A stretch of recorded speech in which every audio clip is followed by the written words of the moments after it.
Star Wars The Rise of Skywalker and its teaser trailer made its debut just 1 week ago over at Star Wars Celebration Chicago, and ever since then, a lot of people have been wondering exactly why did they insert the laughter of Emperor Palpatine in the background.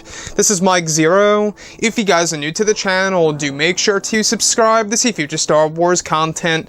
Now, one thing is for certain, J.J. Abrams confirmed Palpatine's return in this movie. We also know that was actually one of the big plans by Disney and Lucasfilm for numerous years, apparently, from what Kathleen Kennedy and J.J. Abrams said during many of the different interviews over at Celebration. And not only that, we also know that Palpatine is going to be very significant in this story. Now, aside from all of that, what's really intriguing about Emperor Palpatine and how he's going to be involved in this film when it comes to Star Wars The Rise of Skywalker is that Palpatine is going to be used in a way that's going to change our entire view of how everything was done in the prequels and the originals and even the entire Star Wars lore.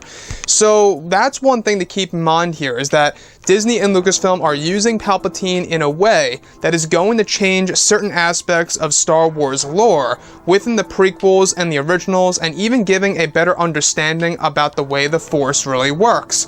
And this is raising a lot of questions as to what this really means.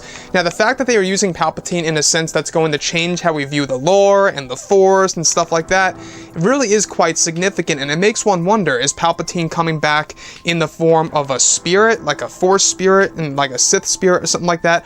Or are they going to do something around the lines of introducing essence transfer in Star Wars canon under Disney and having him go into an actual younger clone of himself, hence why Matt Smith was rumored to be a young Palpatine in this movie many months ago, which I honestly think is very weird, and you can see how everything is starting to line directly up here.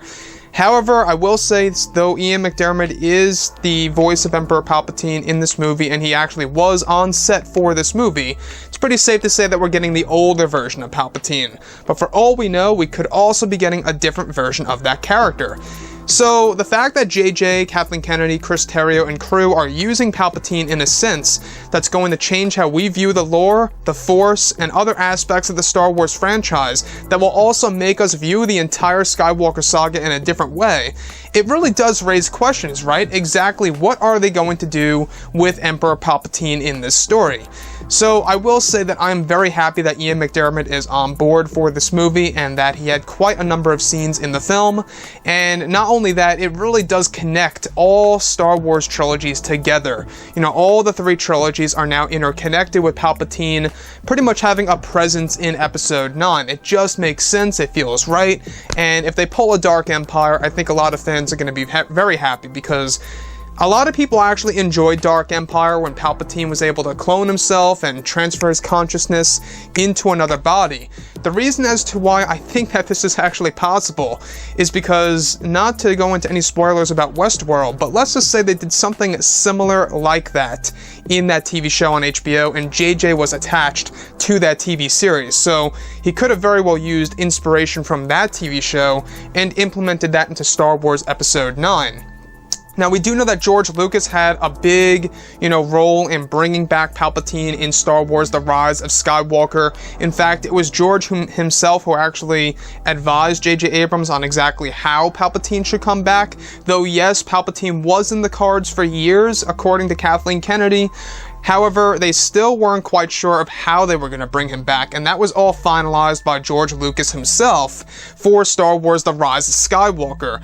Honestly, guys, I think that through the use of Palpatine, they really kind of shifted the Star Wars fan base. You can see how everybody is looking forward to The Rise of Skywalker right now, and how it really does create questions, which honestly, guys, is fun. It's a fun phase to be a Star Wars fan, trying to figure out exactly what Palpatine is going to do in this movie.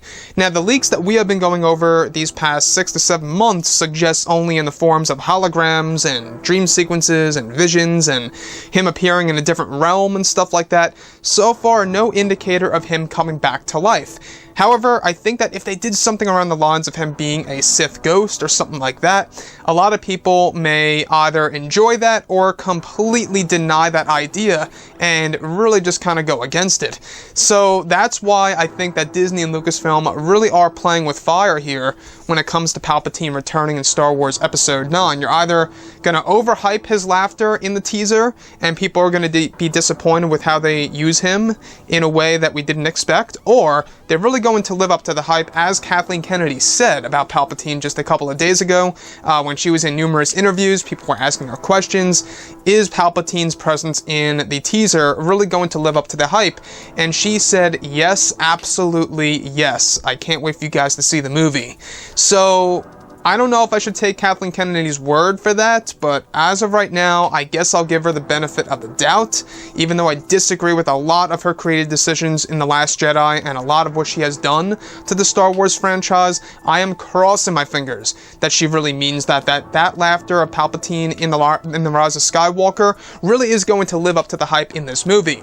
Anyways, guys, drop a comment below. Let me know what you think about all of this in the comments, and if you guys did enjoy the content for today, do make sure to drop a thumbs up on this video to support the channel. I thank you all so very much for the kind support, and I'll catch you guys next time.